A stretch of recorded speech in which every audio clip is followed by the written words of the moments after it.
for this wonderful morning, Lord. Asante kwa asubuhi njema that you have given us, oh God, we are alive today. ambayo umetupa na tuko hai.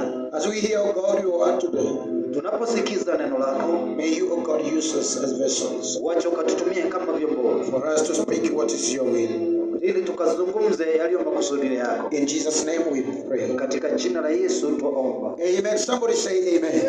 Tuseme amen. Pigia Yesu makofi mazuri. Pia Bwana makofi. Na tuketi kwa jina la Yesu. Let us have our seat in Jesus' name.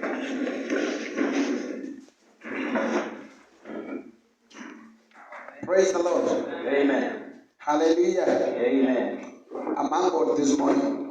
Na nyenyekea asubuhi because the Lord has given me the opportunity kwa sababu Mungu amenipa nafasi to be in front of you again. Kuwa mbele yenu tena. Hallelujah. Amen. It is not by mighty nor power, sio kwa nguvu wala uweza, but it's because of the Holy Spirit. Lakini ni kwa Roho Mtakatifu. Hallelujah. Amen. Greet your friend and tell him the Lord loves you.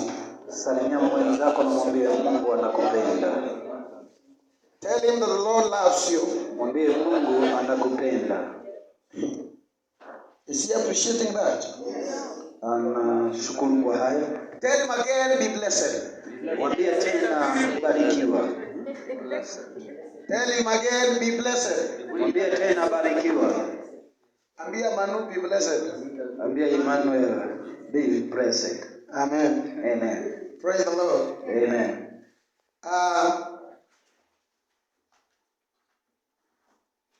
I want us today to speak about principles of restoration. Nataka leo tuzungumze kanuni za urejesho. For you to be restored, there are some things you need to do. Ili uweze kurejeshwa kuna vitu ambavyo unahitaji kufanya. And that's why today we want to speak about principles of restoration. Hivyo ndivyo inapaswa tuzungumze kuhusu kanuni za urejesho. For the Lord to restore you or to bring you out of somewhere you are, ili Mungu akurejeshe ili ama akutoe mahali ulipokuwa, there are some things you need to do for him to come. Ni kuna mambo unatakana ufanye ili naye aje. And I want to read the verse that is known by all of us. Nataka tusome na vazi ambayo inaeleweka na kila mmoja. The book that is speaking about the lost son. Kitabu ambacho kinazungumza kuhusu mtoto ama mwana mpotevu. That is the book of Luke 15:11. Ni kitabu cha Luka 15:11. This is the story that we understand all of us. Ni hadithi ambayo tunaifahamu sisi zote. But when it comes through every servant, na inapomjia kila mtumishi, it comes with a different dimension. Inamjia kwa njia tofauti. And now today we want to see how this young man was restored. Na leo tunataka kuona jinsi huyu kijana alipata kurejeshwa. The dimension of the word restoration is to bring something back to its normal place. Maana yake ya jina urejesho ni kuleta kitu ama kurejesha kitu mahali kilikuwa kama kwa hali yake ya kawaida. All to its normal state. Kwa hali yake ya kawaida. Praise the living God. Amen. So restoration is to bring something to its normal or original place. Urejesho ni kurejea ama kuleta kitu mahali pake pa kawaida. Everything that arises as originality. Kila kitu kinachoinuka kinacho mahali ama chanzo chake. Hallelujah. Amen. And today we want to see the principles of the factor that makes the restoration to happen. Na leo tunataka kuona kanuni ambazo zinafanya urejesho ufanyike. God is our supreme restorer. Mungu ndio mkuu wa urejesho. Of all things concerning our lives. Kwa vitu vyote ambavyo vinahusika na maisha yetu. Hallelujah. Amen. When we read the story of this prodigal son, tukisoma hadithi ya huyu mtoto mpotevu, he left his father's place. Aliacha nyumba ya baba yake. This because he wanted to enjoy himself. Kwa sababu alitaka kufurahia maisha yake. He went to a far country. akaenda nchi ya mbali, He did everything that he wanted akafanya kila kitu alikuwa anataka, until the last moment when he lost everything. mpaka alipopoteza kila kitu. Then he came back to his senses. He realized Mpaka akarejewa na mawazo, the place I am is not my place. mahali nipo sio mahali pangu. I need to vacate and go back to my father's place. Nataka nitoke na nirudi mpaka kwa nyumba. Praise the living God. Amen.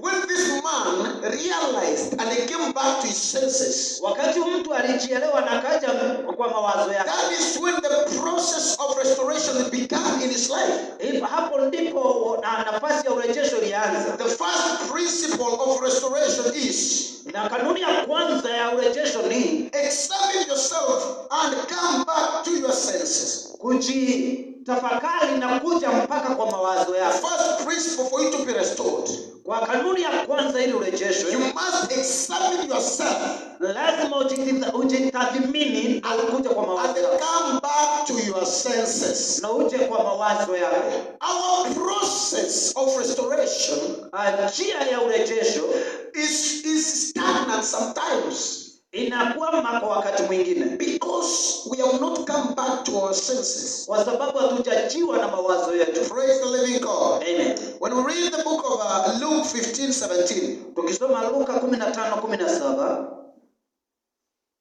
the Bible speaks this. When he came to his senses, he said, "How many of my father's hired men have food to spare, and here I am starving to death?" alipozingatia moyoni mwake alisema, ni watumishi wangapi wa baba yangu wanakula chakula na kusaza, na mimi hapa na ninakufa kwa njaa. Praise the living God. Amen. You know, when you have come back to your senses, Wakati unapojiwa na mawazo, you can understand what you are supposed to do. unaelewa nini unapaswa kufanya. As a servant of God, Kama mtumishi, when you have come back to your senses, ukijiwa na mawazo there are yako, some things you need to avoid. kuna mambo unapaswa kuacha.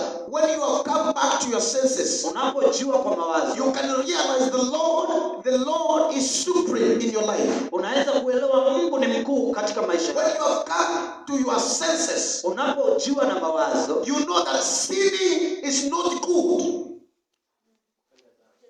unaelewa kufanya dhambi sio vyema. You must do something that pleases God. Lazima ufanye jambo You must follow the Bible. lazima ufuate kitabu hiki cha There Biblia. are some things that people do. Kuna mambo watu hufanya This is because they have not come back to their senses. ni kwa sababu hawajajiwa na mawazo yao. Even in our churches, you can see some things happen. Na hata kama kanisani kuna mambo yanafanyika, People do things the way they want. watu wanafanya mambo jinsi They have not wanavyotaka, come to the realization of what they are doing. kwa sababu hawajakuja kuelewa ni nini wanachokifanya. We as the servants of God, Sisi kama watumishi, it is good for us to realize ni vyema tuweze kuelewa who called us, ni nani aliyetuita, what is our purpose, ni nini iliyo kusudio letu, what are we supposed to do. ni nini tunapaswa tufanye, Because many of the people have not come back to their senses. kwa sababu watu wengi hawajakuja katika mawazo They have not realized that they were called to serve but not to be served. hawajaelewa walioitwa wakatumike, sio They are kutumikiwa. just moving to benefit themselves. Wanatembea ili kujifurahisha ama They have kujinufaisha. changed the Bible to benefit themselves. Wamebadilisha maandiko ili They are wajinufaishe. using the Bible to eat Wanatumia maandiko ili kula instead of using the Bible to preach the word. badala ya kutumia Biblia kuhubiri neno la Mungu. Praise the Lord. Amen. They have decided to use the gospel Wameamua kutumia maandiko to manipulate people ili kudhalilisha watu, for them to receive whatever they need. ili wapate kile wanachokutumika. Now, coming back to your senses Kuja kwa mawazo is to realize who are you in this kingdom. ni kuelewa wewe ni nani katika Is ufalme to huu, understand who is your God. ni kuelewa ni nani Mungu The wako. Bible says Biblia yasema that this young man huyu kijana came back to his senses. akajiwa na mawazo. Remember, before he came back to his senses, Nakumbuka kabla hajajiwa na mawazo he yake, thought that whatever he was doing was right. alifikiri yale anafanya ni mema. Before coming back to his senses, Kabla hajajiwa na mawazo, he commanded his father, aliamrisha baba yake, I want this and this and that. And nataka this. hii na hii na hii na hii. But when he came back to his senses, Lakini wakati alijua na he mawazo, realized that whatever he did is wrong. akaelewa yale alifanya ni mabaya. He realized the ability of his father. It was to provide for him whatever he needed. Alielewa yale ama uwezo wa baba yake. And then now, in the place where he is starving. Na mahali alipo amekuwa. He is about to die of hunger. Ako karibu kufa kwa njaa. He realized. Akaelewa. Praise the living God. Amen. When you have realized who is your God, ukielewa ni nani Mungu wako, you will never do wrong to him. Hautafanya mabaya. You will find yourself fearing him. Utajipata na mwogopa. Because you have come back to your senses. Kwa sababu umejua na mawazo. It is my prayer today. Ni ombi langu leo. That we as the men and the women of God, kama sisi watu wa Mungu, we have to come back to our senses. Lazima tujue na mawazo. And realize that whatever we are doing, na tuelewe kile it must please God. Lazima tumfurahishe Mungu. Hallelujah. Amen. Praise the Lord. Amen. You know, there's some happenings. Unajua kuna mambo yanafanyika in the society, katika jamii yetu. If you are not in your senses, kama hauko kwa mawazo, they manipulate you. Yanaweza kufanya. Praise the Lord. Amen. You will be changed. Na yanaweza kubadilisha. Hallelujah. Amen. Coming to your senses, kujua na mawazo, is to realize who you are. Ni kuelewa wewe ni nani. Hallelujah. Amen. Number 2. Ya pili, discover the ability of your father. Elewa uwezo wa baba yako. Discover the ability of your father. Ama gundua uwezo wa baba yako. When you read that Luke 15:17. Ukisoma Luka 15:17. This man realized, huyu jamaa akaelewa, that his father was to provide for him everything he wanted. Ya kwamba babake alikuwa na uwezo wa kumpatia chochote alikuwa anahitaji. Sometimes we need to have self-reliance in this world. Wakati mwingine ni lazima tukue na uwezo wa kumtegemea. Sometimes we rely on ourselves. Wakati mwingine twajitegemea without knowing that the Lord is the provider of everything. Bila kuelewa Mungu ndiye ana uwezo wa kupatia chochote. Travel from one point to another. Tunahangaika kutoka mahali pamoja mpaka kwingine. Looking something that may satisfy ourselves. Tukitafuta vitu vya kujitosheleza. Without knowing that the ability of our Father is higher. Bila kuelewa uwezo wa baba wetu uko juu. When he came back to his senses, wakati alikuja katika mawazo, he realized the ability of his father. Nguvu ama uwezo wa baba yake. Praise the Lord. Bwana asifiwe. We have a father who provides every need that we have. Tuko na baba anaye uwezo wa kupatia na kila kitu. We have a father who fulfills every desire. Tunaye baba anayeweza timiza kila wazo, kila praise the Lord. Amen. We have not to fear. Hatuwezi kupatwa na uoga. Because the Bible says, kwa sababu Biblia yasema, ask, uliza, and you will be given. Nawe utapata. Knock, it will be opened for you. Na itafunguliwa. Listen. Sikiza. You can't ask from a place where there is nothing. Uweze kuuliza mahali hakuna chochote. Once the Lord has told us to ask, wakati Mungu amesema tu, that means everything that we need he has. Hiyo inamaanisha chochote tunachohitaji hapo. Praise the Lord. Amen. We need to ask from the store. Lazima tuulize katika ile, because our Lord has an ability to provide for us. Kwa sababu Mungu ako na uwezo wa kupatia na kwetu. He is not like human. Yeye sio kama mwanadamu. You may ask something from me today. Unaweza uliza kitu kutoka kwangu leo. Ask again tomorrow. Ukuja tena kesho. At that time I will tell you no. Na siku ya tatu nitakukataa. Because everything has been exhausted. Kwa sababu kila kitu kimeisha. But in God, lakini kwa Mungu, everything is present. Kila kitu kinapatikana. As a servant of God, kama mtumishi wa Mungu, realize the ability of your father. Elewa uwezo wa baba. Never rely on men. Usitegemee mwanadamu. Rely on him. Tegemea yeye. Because he provides whatever you need. Kwa sababu anapatia na don't struggle with the life of the world. Don't struggle with the things of the world. Usihangaike na mambo ya dunia. But bring all your plans to him. Lakini alipatia na mawazo. And he will establish them. Na yeye ataweza. Because he has the ability to save you. Kwa sababu ana uwezo wa kuokoa. Why are many people perishing? Kwa nini watu wengi wahangaika? It's because they rely on themselves. Kwa sababu hawajategemea wenyewe. They think that they can make it. Wanafikiri wanaweza. I'm here to tell somebody. Lakini ni kwamba kuambia, without God in your life, no plan will succeed. Bila Mungu katika maisha yako hakuna jambo With him, even in ministry, we will go far. lakini kwake ndio kila kitu Many kitaweza. people think that they will use their forces to bring most people in the church. Watu wengi wanafikiri watatumia mapepo But I'm here to tell you today, lakini niko hapa nikwambia without him who is above, bila yeye hatuwezi. you will never go far with your ministry. Hautaenda mbali na It huduma yako. will perish from the way. Itaangamia katika Our njia. God is the foundation of everything. Mungu wetu ndio msingi wa kila kitu. Hallelujah. Amen.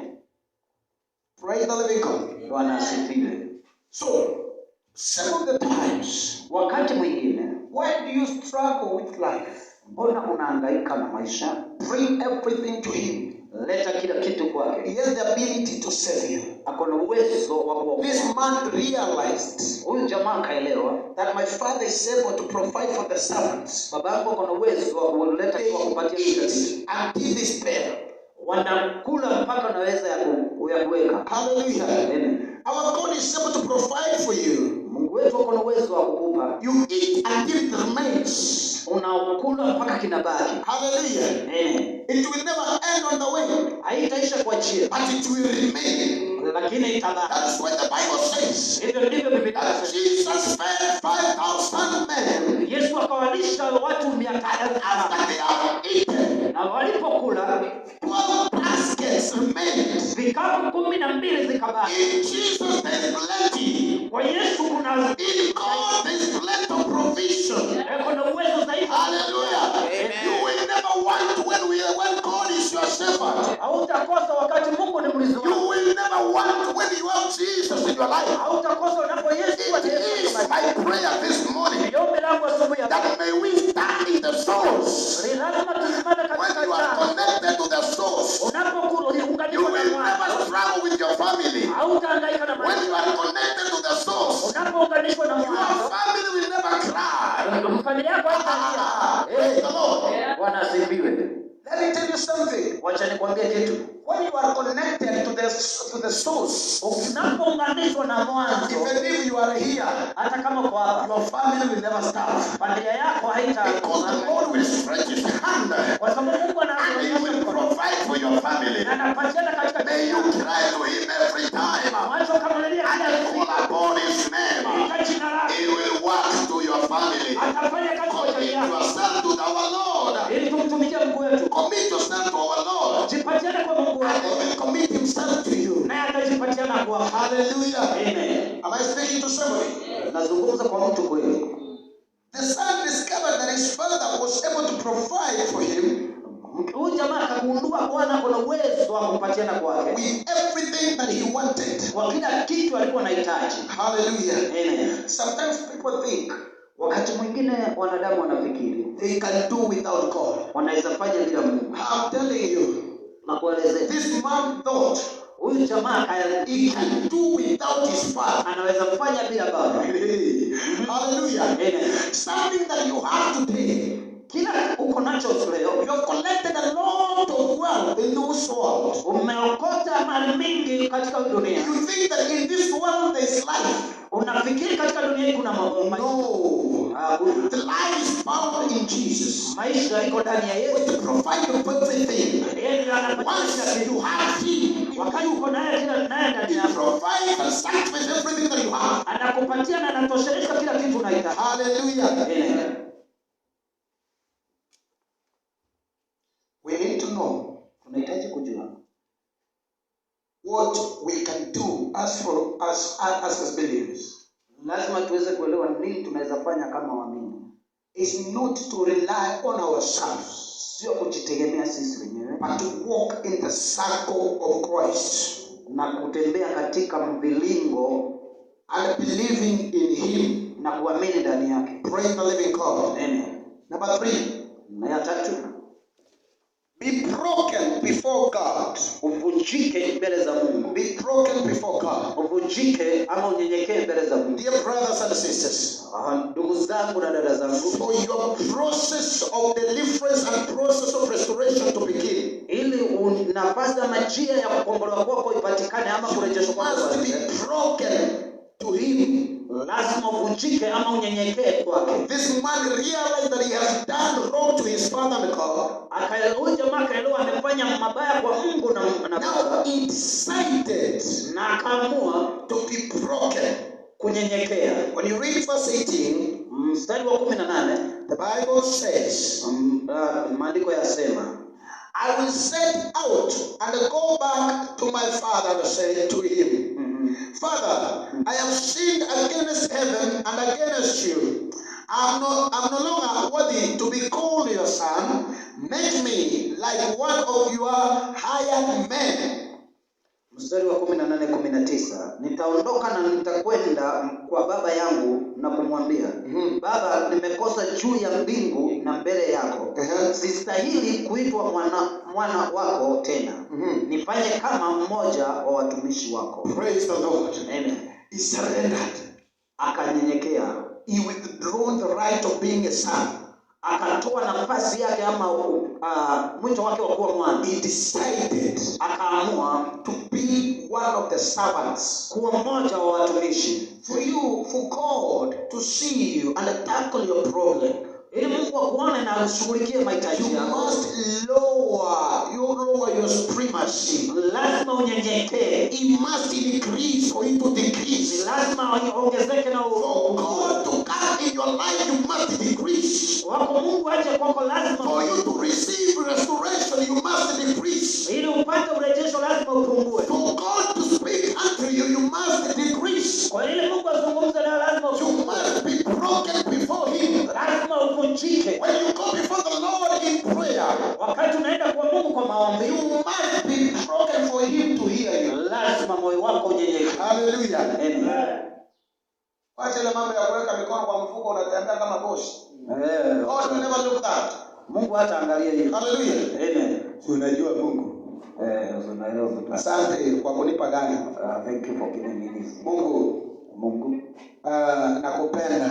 I love you. Hata nimeacha kazi yangu. I've left my job. Nimeacha kwenda chama. I've left going to. Nimekuja kwa ajili ya kukushukuru. I've come so that I can give. Even if you don't do that, God will never lack anything. Hata usipofanya hivyo, Mungu hakuna kitu atawaikosa. God will never lack anything. Mungu hakuna kitu atakosa. He will still remain to be called God. Atabaki kuwa Mungu. Praise the living God. Amen. What we call humbleness and submissiveness. Ile tunaita kunyenyekea na kutii. When you face the throne, wakati unaangalia kiti cha, you must be broken hearted. Ni lazima ukue na roho. How I pray today. Nini vile naomba leo. The Lord to create in us the broken heart. Ile Mungu atujengee moyo yes, him every moment. When we face the throne, we go with submissiveness. No, listen somebody. The Bible says that God told Moses, take off your shoes. Wherever you are, it's a holy place. Praise the living God. Amen. When we go before the Lord, we need to take off the shoes of pride.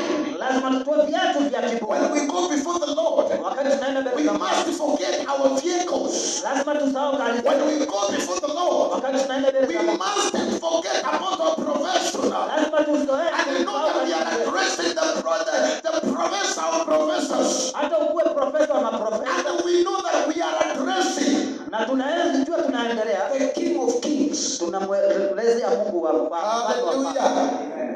Praise the Lord. Subirie Yesu makofi mazuri. Number 4 and the last one. The crazy faith.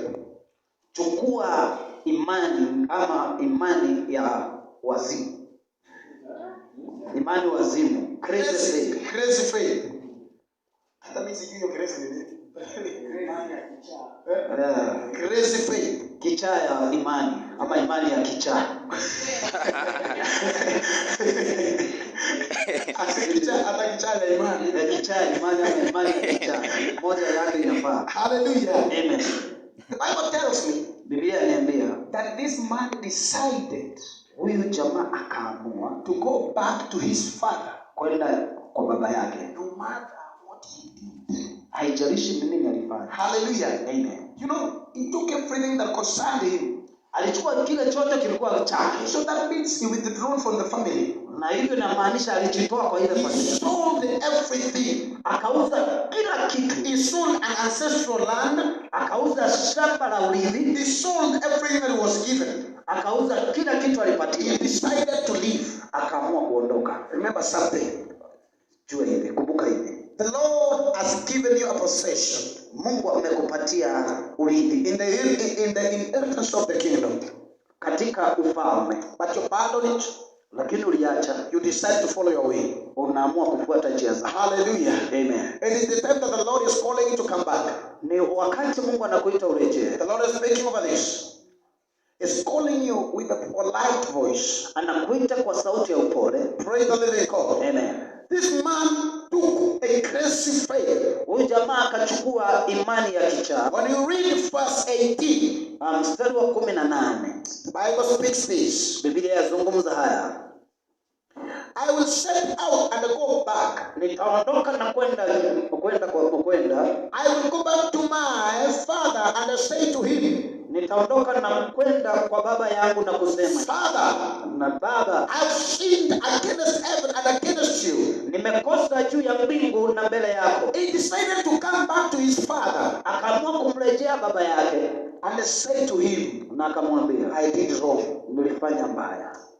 This is because I was not into my senses. Ni kwa sababu sikuwa katika mawazo. Remember this. Kumbuka haya. You will never ask forgiveness if you have not been convicted with whatever you do. Hautaweza omba msamaha kabla hujahukumiwa na kila kitu ulifanya. This means Inamaanisha for conviction to come, ili kusawazishwa kuingie, you must realize your mistake. lazima ugundue makosa yako. Hallelujah. Amen. You must confirm that whatever you are doing is not pleasing your father. Lazima ujue kile unachokifanya hakimfurahishi. Now he realized and took a crazy faith. Akagundua na akachukua imani ya And he said, na akasema, let me go. wacha niende. It doesn't matter what will happen to me. Haijalishi nini itafanyika kwangu. It doesn't matter how my father will handle me. Haijalishi vile baba yangu But atachukua. let me go. Lakini wacha niende. It is our prayer today. Ni ombi letu leo. Let us have a crazy faith Wacha tuwe na imani ya kichaa. and then go back to our father. Na turudi kwa baba yetu. Because our father is merciful. Kwa sababu baba yetu ni baba wa He will accommodate us again. hata kukukumbatia tena. Hallelujah. Amen. Through the broken hearted the man had, Kupitia ile roho ya kuvunjika huyo jamaa alikuwa his nayo. father received him back. Baba yake akamrejesha. Praise the living God. Amen. Sometimes you have done things that are not pleasant before the Lord. Wakati mwingi tumefanya mambo haifurahishi mbele za Mungu. You do things because of you were out of your senses. Unafanya mambo kwa sababu hauko katika You mawazo. didn't realize what God has done to you. Unapoelewa nini Mungu amekufanyia. You are in a ministry, but whatever you do Uko katika huduma lakini yale unafanya is not pleasing before the Lord. haifurahishi mbele za Mungu. I'm here to tell you today, Niko hapa kukwambia leo, come back to your senses.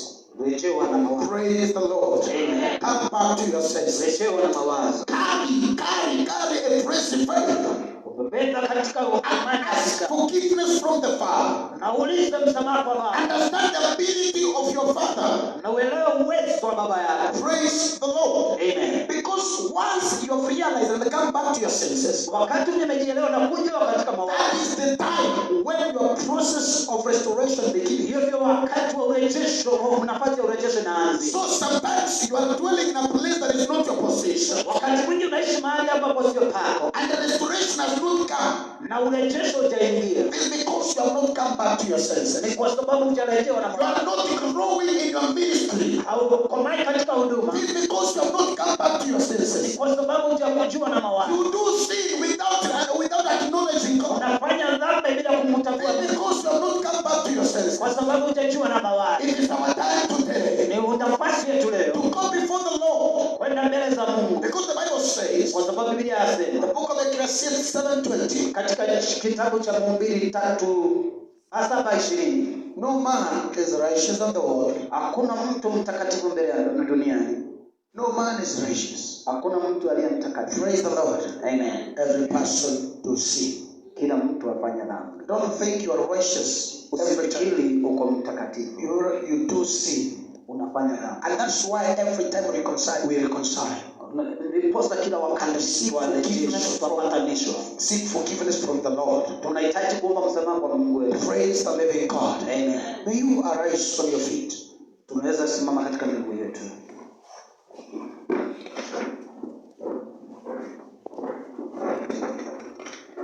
There are some things we do on this world.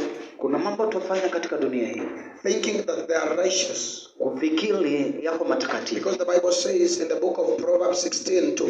Kwa sababu Biblia inasema katika kitabu cha Proverbs 16, Methali 16, that there is a way before the eyes of men. Kuna njia mbele ya macho ya mwanadamu that looks to be righteous. Yanakaa kama matakatifu. But the Lord doesn't judge according to that way.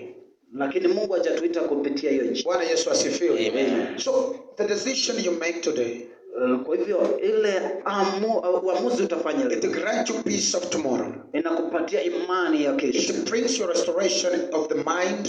Inakuletea urejesho wa mawazo. Restoration of your business. Urejesho wa biashara. Restoration of your ministry. Urejesho wa and the restoration of your intimacy with God. Na urejesho wa upatanisho wewe na Mungu. Praise the living God. Amen. May you raise up your hands to the Lord. Inua mikono yako kwa Bwana. And ask God that I need, oh God, my God, to help me, you to help me. Na waambie Mungu nahitaji ukanisaidie. Help me, my Father, to come back to my senses. Baba nije katika mawazo. For me to realize my right in the kingdom. Ili niweze kuelewa unafanya. For me to realize who am I in the kingdom. Ili nielewe mimi ni nani katika. For me to realize that you are the supreme Father. Ili nielewe wewe ni Mungu. May you raise the voice and ask God. Inua sauti yako na ask God to restore your kingdom. Ask God to restore your ways. Sometimes we do sin without acknowledging God.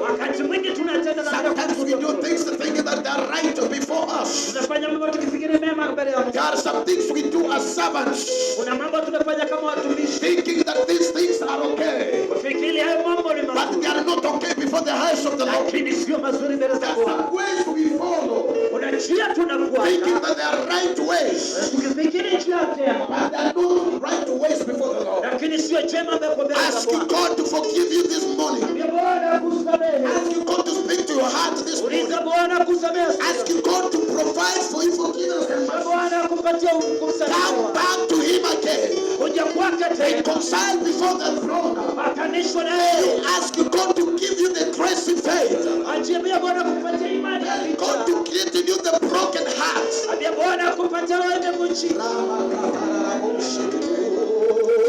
The broken heart is the source of our restoration. For the Lord to speak to you must be broken hearted before Him. For the Lord to manifest in your life, you must be broken.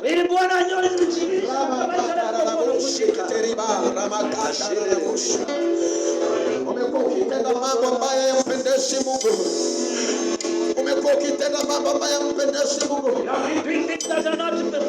Ukidhani kwamba hayo mambo yanampendeza tu. Unatenda dhambi bila kuogopa. Unatenda dhambi bila kujali. Mwambie Bwana nisamehe.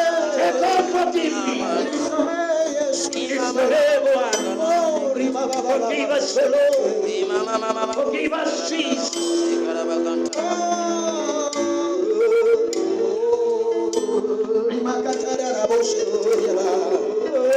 Why the process of restoration is stagnant in your life? Why this process is stagnant? This is the time now you ask God to reconcile you back. Seek forgiveness from the Father.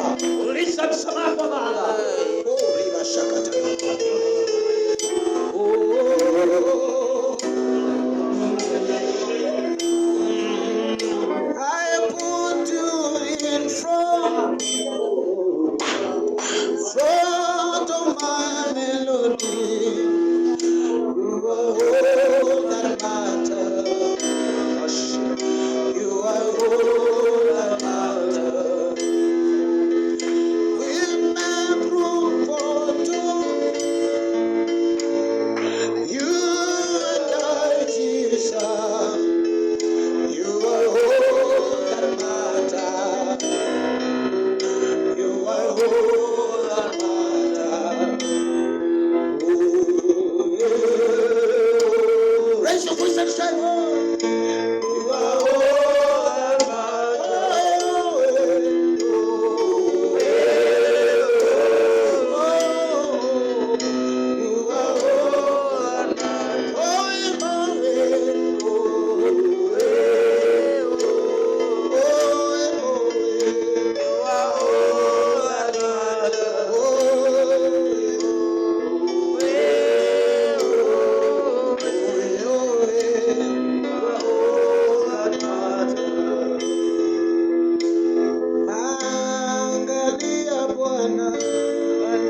tusamehe.